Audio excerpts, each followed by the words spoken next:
Hello and welcome to Subway NIBFA today. I'm Barry Green. We're back with some terrific National League Knockout Cup and National League highlights from the past fortnight. We have January's Goal of the Month contenders and we'll announce the winner of our Hilton competition, where you can win one of three-month Living Well Health Club passes to the Hilton at Temple Patrick, so stay tuned to find out if you've won. Now, today we'll be joined by Grassroots Coach Education Coordinator and former Lisburn Distillery Manager Sean Paul Murray. We'll be getting Sean Paul's thoughts on our 4 featured games. First up, we go to Lurgan Junior High for an under-13 Knockout Cup fixture. It features Glenavon and Dungannon in a Mid-Ulster derby. We saw 5 goals in a quality match won by Dungannon. Johnny Martin is on commentary. Glenavon under-13s and Dungannon youth under-13s kicked off in the second round of the Knockout Cup. Glenavon in the blue and Dungannon in the yellow. Dungannon started strongly and opened the scoring in style when this long-range effort from Dara McCluskey gave the Glenavon keeper Dylan Brake absolutely no chance. Dungannon off to a flyer, 1-0 after 3 minutes.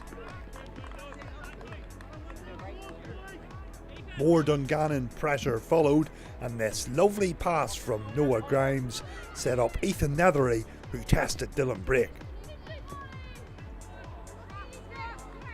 Only a minute later, Dungannon set up a counter-attacking move.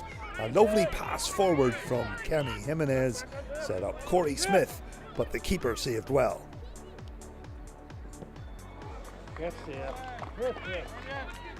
Great play down the left wing allowed Dungannon to score their second goal. This lovely interchange allowed Corey Smith to double the lead, 2-0 after 19 minutes.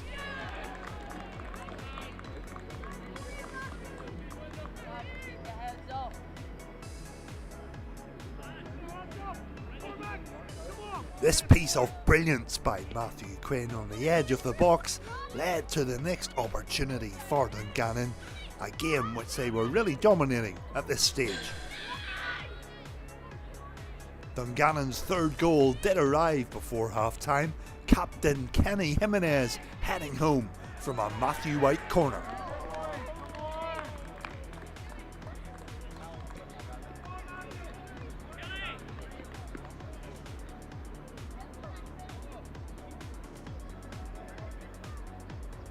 Jimenez was dictating play for Dungannon, and this fantastic ball into the box set up a header opportunity for Ethan Nethery. Into the second half now, with Glenavon trailing 3-0, and some midfield pressure allowed them a chance to swing the ball into the box. Mark Davison's free kick ended up in the net and gave the Lurgan Blues some hope.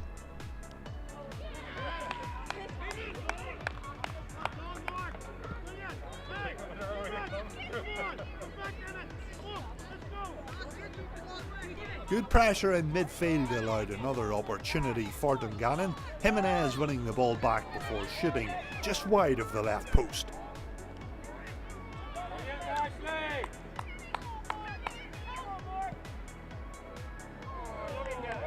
Glenavon then attacked down the left wing, but this cross-come shot didn't give the Dungannon defence too much to worry about.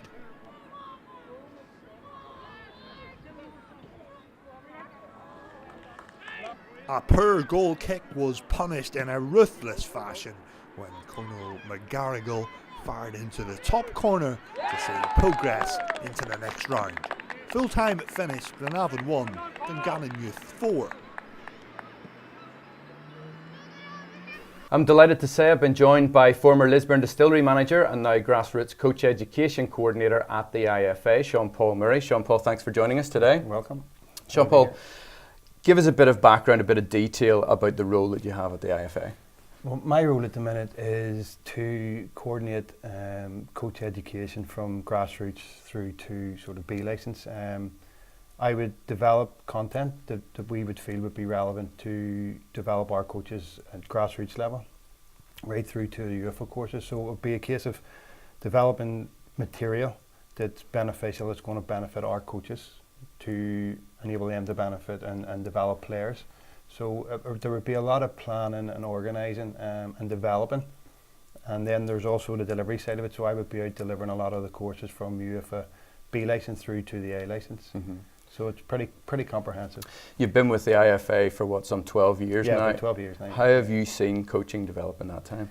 Oh, it's been massive. The change, especially within coach education, the amount of courses that we offer.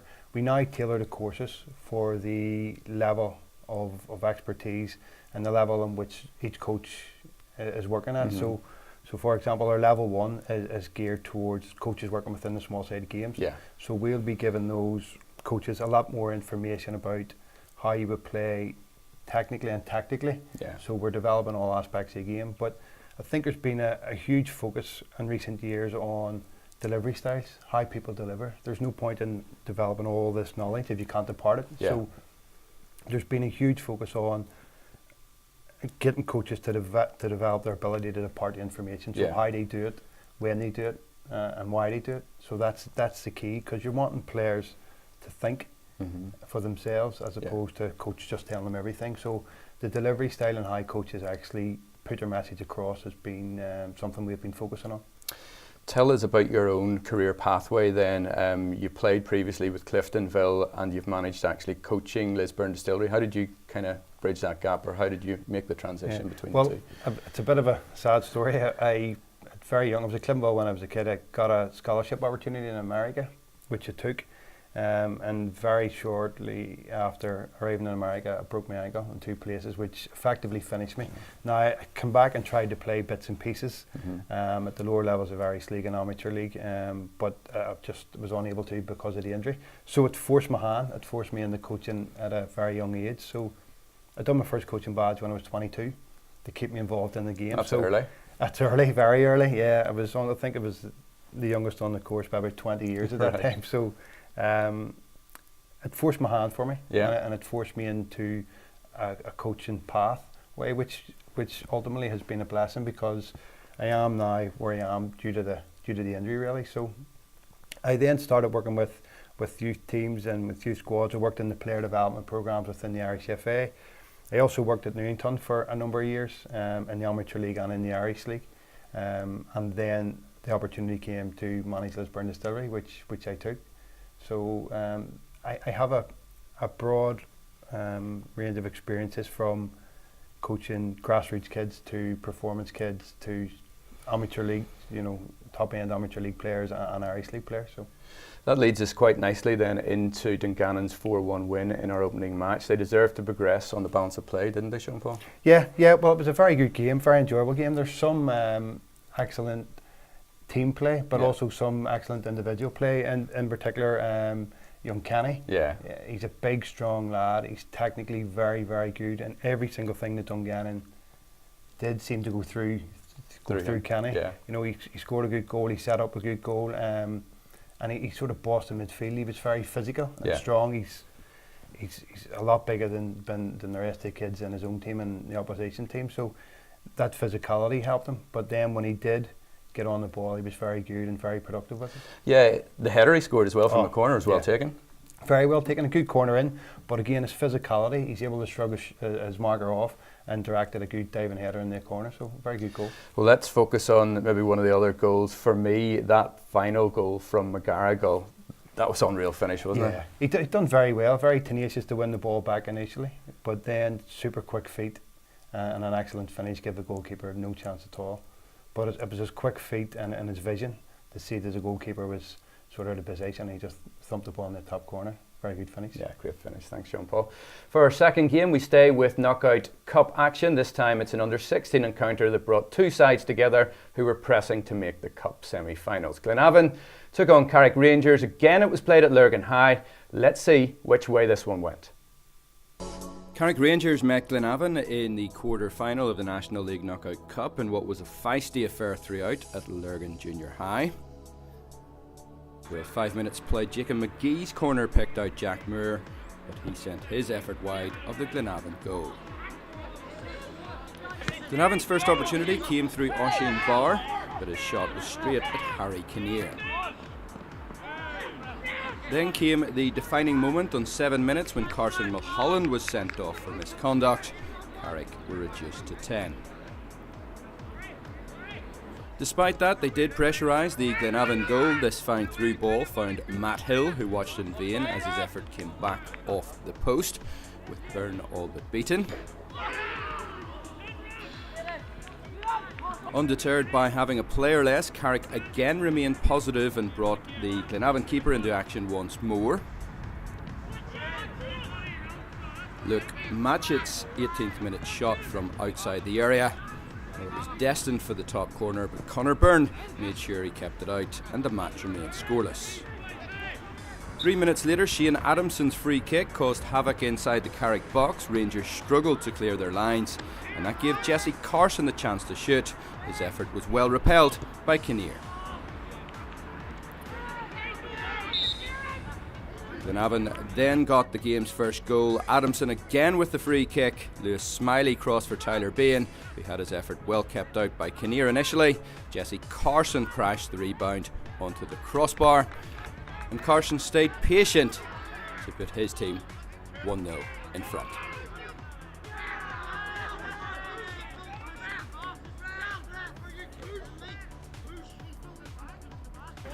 Glenavon got a second just after the break. This free kick was quickly taken to Carson, who in turn fed Tyler Bain to slide home under the keeper. 2-0 to the Lurgan Blues.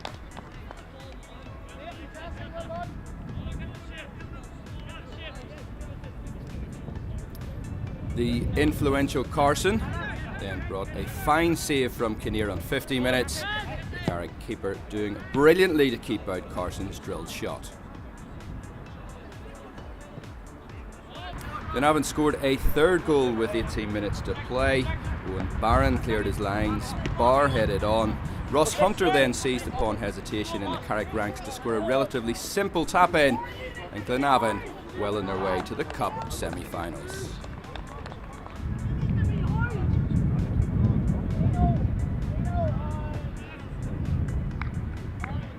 The Lurgan side went on to have further chances. Harry Adair outmuscled his marker, but shot straight at Kinnear. And by now, the one-man advantage had taken its toll on Carrick. Glenavon could attack at will. Adair had time to send one last effort off target, and Glenavon eased into the semi-finals. Glenavon 3, Carrick Rangers 0. Well, Sean Paul, there's no doubt that Carrick paid for that 7th minute sending off. How hard is it when you lose a player so early in a game? It can be extremely difficult for teams, especially if they haven't prepared for it. You know, good coaches will have a plan B. If we go down to 10 men, you know, this is how we'll play. This is a formation we'll play. But it can be difficult, especially if the players aren't prepared and haven't planned for it. You know, some people might say it's just bad luck, but there's always a chance in a game that you'll get a player sent off because the tackles can end, especially at youth football. Mm-hmm. Where the timings of tackles isn't always, if they were making every tackle every time, they probably wouldn't be at youth football. So there's always a likelihood of it happening, but it can be difficult, and it can be more of a mental block than a physical one, because teams can get organised and maybe sit in a little bit more and hit teams on the counter-attack if that's a strategy of theirs. So it can be difficult, but it can also be beneficial, because players tend to give that little bit more in terms of a work rate, which can be beneficial to them, and the opposition at times can again switch off a little bit. We're a man up, so we can complacent, we can take a foot off the gas, and the goal will happen without trying to make it happen. Sometimes they assume that it will just because of the man up, so it can be tricky. But again, the key for me is that the coaches plan and prepare for the what ifs in a game. That's important. Yeah, very important. You know, and it's something within coach education at the Irish FA that we're now looking at developing. It's what if you go 1-0 down after 5 minutes? What if your best player gets taken off injured? What if your best player gets sent off? What if your centre half gets off? What are you going to do? You're going to play 3 at the back? You're going to drop a midfielder in? Have you a sub on? So it's just about preparing coaches for all the possibilities that could happen in a game. In the end, it was a professional performance by Glenavon. They had a number of standout players, but in particular, Jesse Carson for me was quality. Yeah, Jesse Carson had an excellent game. Again, it's a kid who's involved in the Club NI setup.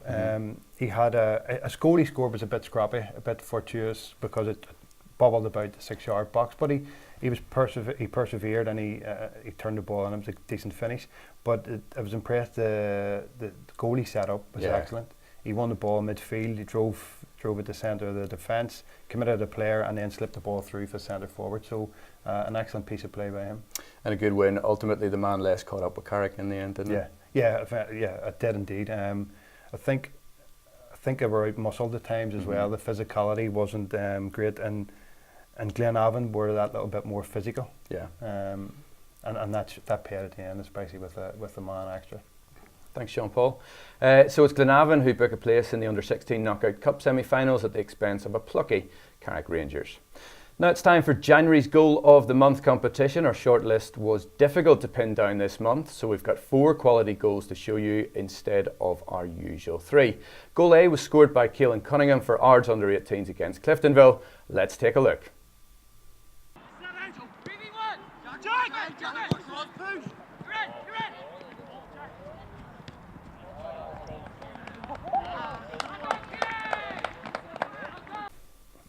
Well, Sean Paul, a great touch and finish there by young Cunningham. Yeah, super. It was a great goal. The finish was very good, but again, the build-up play was excellent. The other centre forward had dropped in to the hole, and he brought the centre half with him. And Keelan had made a run from deep, and they hit him on it was a counter attack. Yeah. Basically, he was defending, and he'd made up about 40-50 yards of a run. But again, it was only possible because the other centre forward had come out to create that space in behind for him to run into. And then again, it's okay doing that, but you then must find the ball and find the finish. So it was a great ball into him, super first touch and an excellent finish. So great goal. Great goal. Now goal B from Conal Duffy for Plunkett's Under-15s. This came in a match against Linfield. Let's take a look at this one.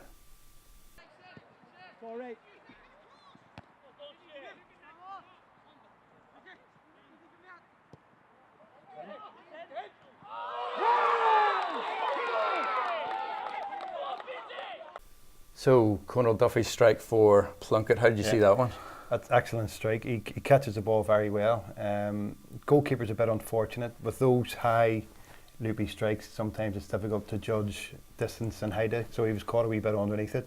But nevertheless, a great strike, a very opportunist effort. He sees the goalkeeper's sort of not really well positioned, and he drives the ball. It's high and it's loopy, but again, it's a good finish. It's a great finish, first time round.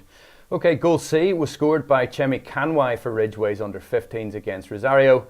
Let's take a look at this one.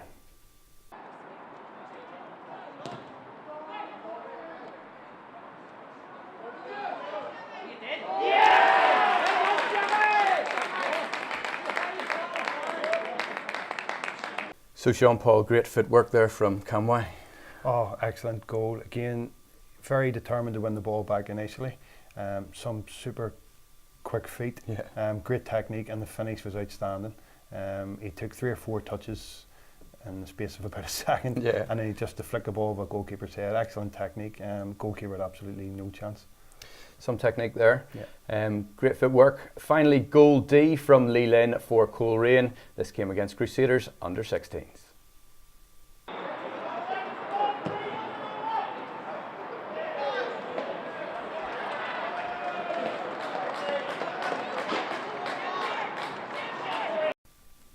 So Sean Paul, how did you see Lee Lynn's free kick then? An excellent free kick. He hit it from a long way out with plenty of power. Again, the goalkeeper, people may say that the goalkeeper could have done a little bit better, but for me, the bounce and the dip just in front of him didn't do him any favours at all. But again, all credit must go to the strike. There was plenty of power on it. It was whipped in, it was curled, and it just bounced in front of the goalkeeper, which is always tricky. So a real good finish. So now you've seen all 4 contenders. Which goals, Sean Paul, have you gone for January's goal of the month? Keelan's goal for me sticks out simply because there's team elements in it as well as individual excellence. So it was on a counter attack. So they were defending the corner. They break out. One centre forward drops in and brings the centre half with him, which creates a space for Keelan then to exploit. The ball in behind is excellent. And then Keelan's first touch and his finish is superb. So Keelan for me is the goal of the month. Great job.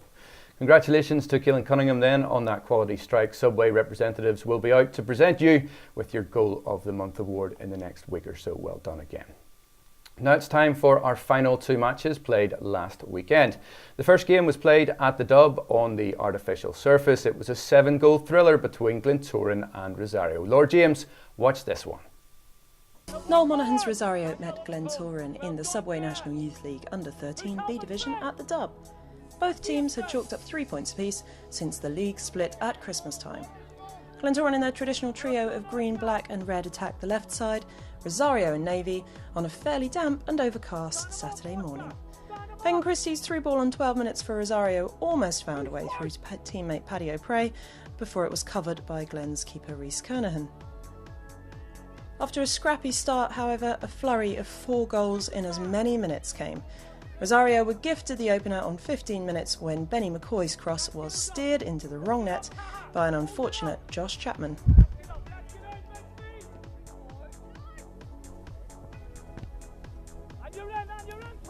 Glentoran bit back immediately, however. Somewhat hesitant in defence, Rosario failed to clear the danger, allowing Glen skipper Daniel Carrick to fire this one home from a tight angle.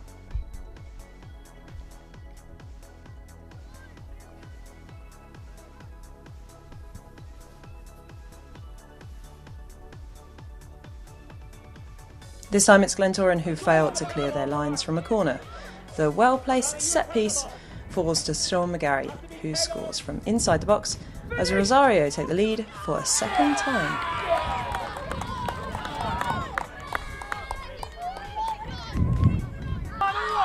Playing with real confidence, the visitors began to up their gears. Finn Murphy's nice footwork preluded Ben Christie being fouled by Rossi Dobson.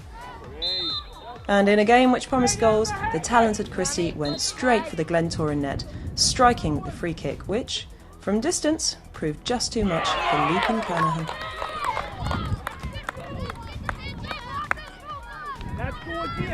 Captain Kirk looked set to earn all the plaudits for Glentoran, making his own opportunity from Joel Thompson's throw and resisting pressure to poke home on 23 minutes, in what looked set to be a match of end-to-end football.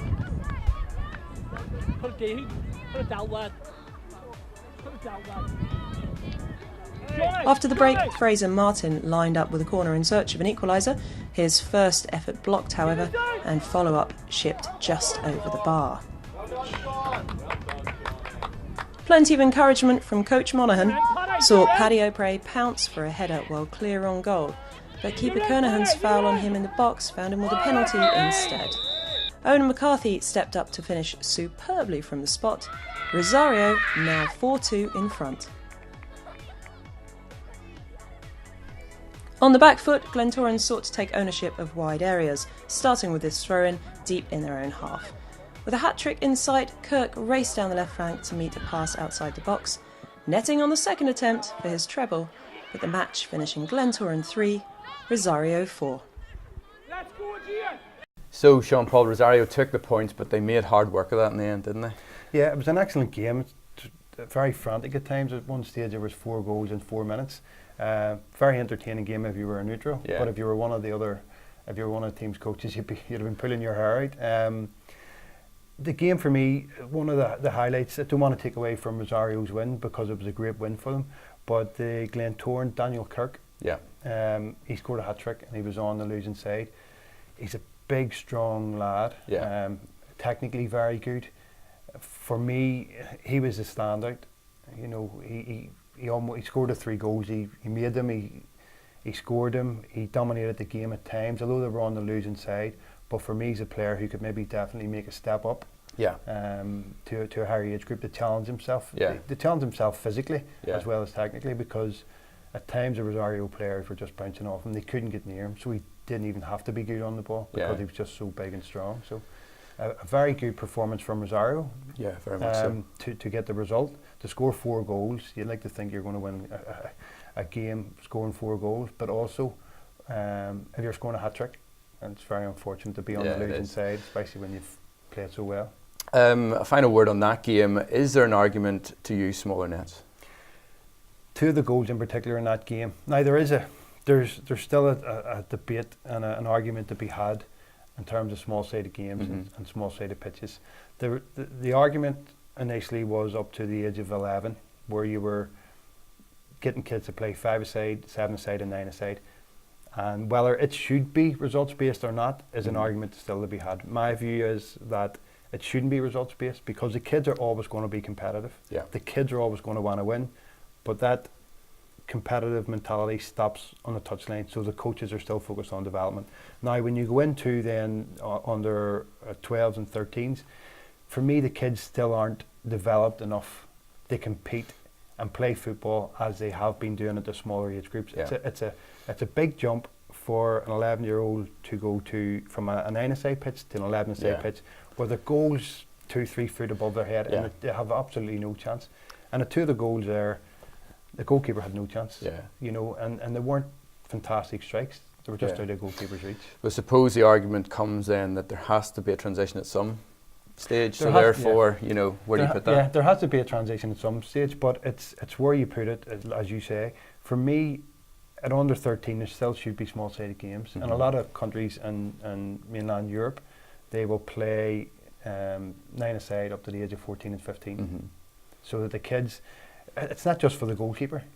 But a 13-year-old, if a goalkeeper is if an outfield player is playing a ball an 11-a-side pitch, a lot of times you'll have to put his boot through it. So the passing technique and the short, intricate, quick passing isn't there. It's just simply because the gaps in the spaces are too big on the bigger pitches. So there's an argument to allow kids to play quicker and develop their ability to pass both short and long, that the pitches should be smaller. Great, thanks Sean Paul. Well, you will remember that we ran a competition all of last month to win one of 3 3-month passes to the Hilton Livingwell Health Club at Temple Patrick. Now it's time for us to select the winners out of the hat. So, Sean Paul, do your best. So, winner number 1 is Kenny Murta. Kenny Murta. Well done, Kenny. And our second winner is Brooke Ray. And finally, Matthew Foster. So well done to the 3 winners. We'll be in touch shortly to put the arrangements in place for you. So 3 3-month passes to the Livingwell Health Club at Temple Patrick. Well done to the winners. Now our final game is an under-14B National League clash with leaders St Oliver Plunkett taking on Bangor. It was played at the Dub in Belfast. Mark Wesley is on commentary. Hi everyone, welcome to today's game from the Under-14s B National League and featuring St Oliver Plunkett and Bangor Academy. It's damp and overcast at the Dub, but Plunkett, the league leaders, will only hope that the bad conditions won't see a further dip in form. The first chance of the game fell to Bangor's Andrew Kennedy, who wasn't shy from letting go. He did, however, send the ball high over Rhys Camlin's goal. An Oliver Plunkett corner was well defended by Bangor, with Dara McMenamin firing from way out, and the shot lacked power. Bangor, who started as underdogs in the game, were to take the lead. The goal came from a throw-in on the Plunkett left flank. Bangor's number 8, Andrew Kennedy, showing some serious dribbling skills, then finding Scott Atchison, who slid the ball neatly past the stretching Rhys Camlin. 1-0 Bangor.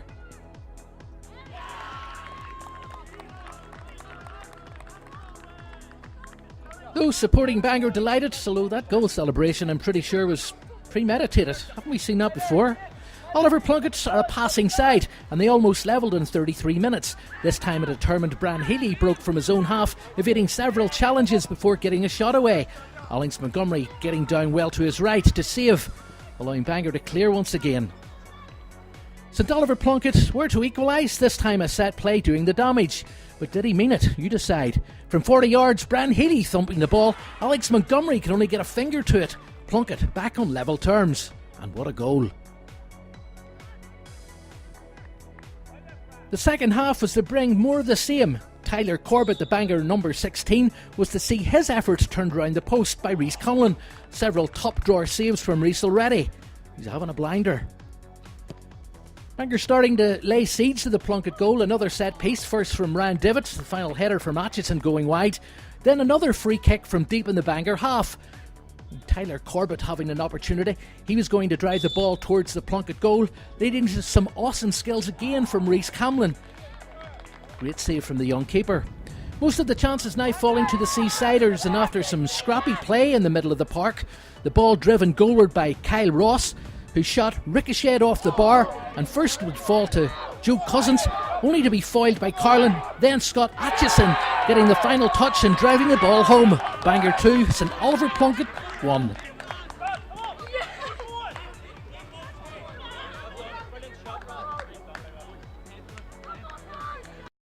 Well, Bangor only had 11 fit players due to illness and suspension going into that game. Sean Paul, it was fairly impressive then that they came out with the victory. Yeah, very much so.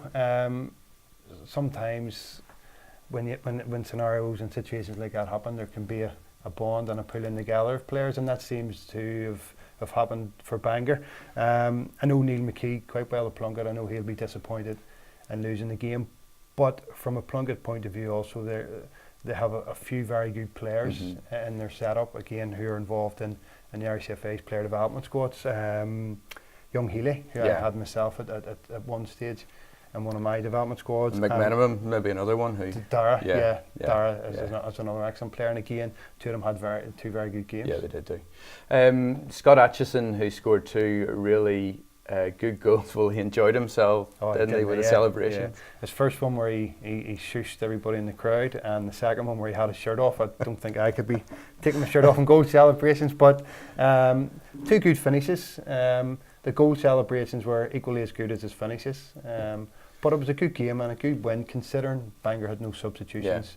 And they'd only 11 players. It was an excellent win for them. It was indeed. Sean Paul, thanks for joining us today. Yes, welcome. Thank you for having me. Yeah, we hope you enjoyed it. Yes, very much so. Very good. Thank you. Thanks also to you for tuning in. We'll see you again in a fortnight with another studio guest poised to add their expertise. Please do share our programme on social media and help us spread the success of youth football here in Northern Ireland.